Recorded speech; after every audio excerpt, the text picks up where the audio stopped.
Hello everyone. Today we'll be reading Franklin's Bad Day by Paulette Borgios and Brenda Clark. Franklin loved to play outside in winter. He could skate forwards and backwards.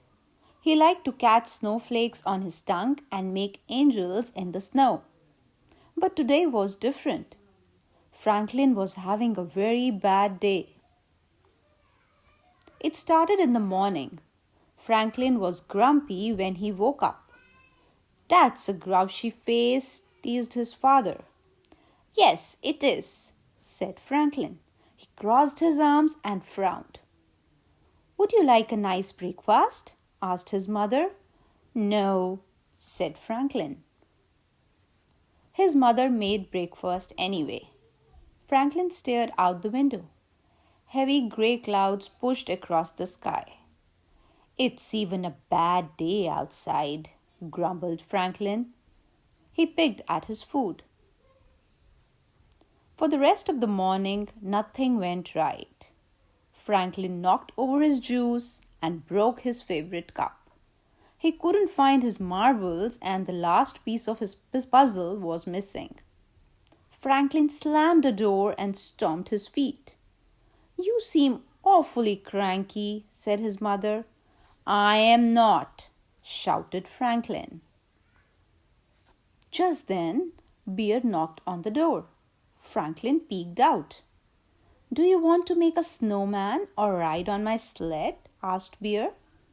Franklin sighed. "I don't want to do anything." "Please," Bear said. "Fresh air will do you good," said his parents. "Out you go with Bear." They handed Franklin his hat and mittens. Franklin pouted as he bundled up and went outside. The two friends walked along the path near Otter's house. "Let's ask Otter to come," said Bear. Franklin gave Bear a puzzled look. "Oh, I forgot," said Bear sadly. "Otter moved away yesterday." They did not talk all the way to the hill. Franklin kneeled at the front of the sled and Bear sat behind him. Bear gave a push. "Let's go," he shouted. The sled glided halfway down the slope, and then it stopped. They had landed on a bare patch. "Oh no," wailed Franklin. "What a terrible day." The hill was no fun, so Beaver suggested they go to the pond.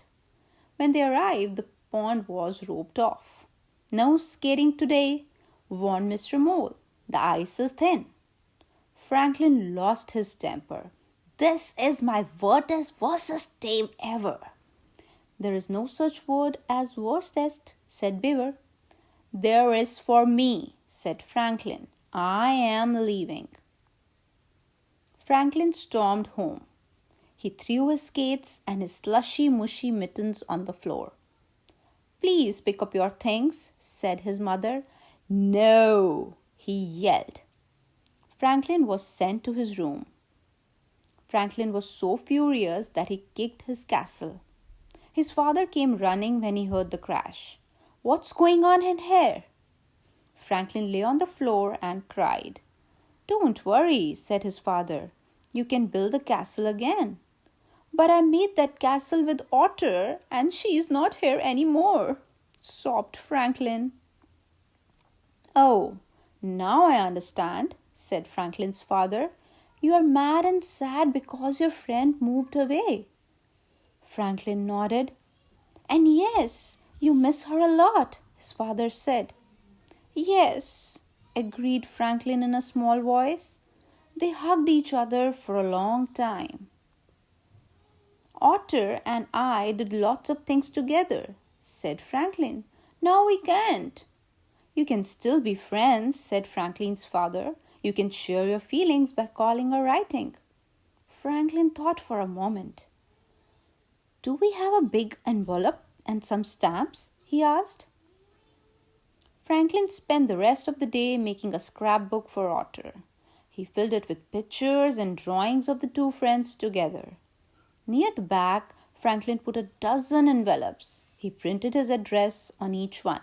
On the last page, he wrote, "Please write to me, then we can stay friends forever." As he walked to the mailbox, Franklin felt better. Snow was falling and it was getting cold enough for the pond to freeze. Franklin had a feeling that tomorrow would be a good day. The end.